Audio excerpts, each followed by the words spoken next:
A strong base is one that, when you put it in water, essentially dissociates completely.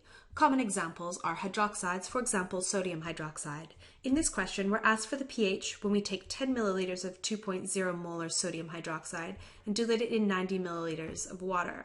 The first step is to recognize that sodium hydroxide is a strong base, so we'll dissociate completely. So we have NaOH dissociating completely to Na plus and OH minus when we dissolve it in water. So we have our Rice table, so reaction, initial, change, and equilibrium, and we're able to use either number of moles or final concentrations in our Rice table. In this example, I'll use final concentration.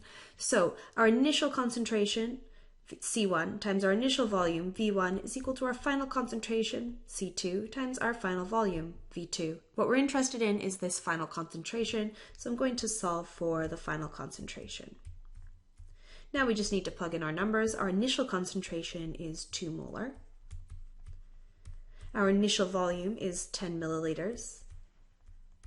And our final volume is 90 plus 10 milliliters, so a total of 100 milliliters. Our milliliters cancel out, and so we find that our final concentration is 0.2 molar.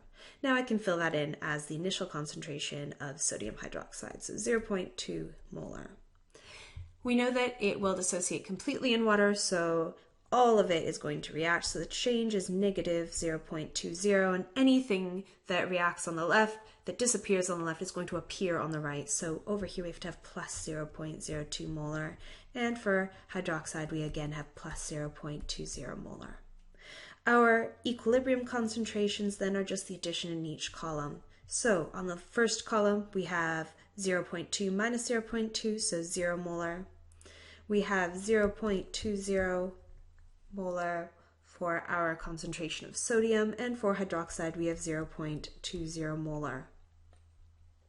Our POH is equal to negative log of the concentration of OH minus. We've already got this as a concentration here, so we can simply plug in that number and see that it's negative log of 0.20 molar, which is equal to 0.70. So our POH is 0.70. But the question asked us for the pH. We know that pH plus POH is equal to 14. So the pH is simply equal to 14 minus the POH, or 14 minus 0.70, so it is equal to 13.30. So that is how you would calculate the pH of a strong base solution.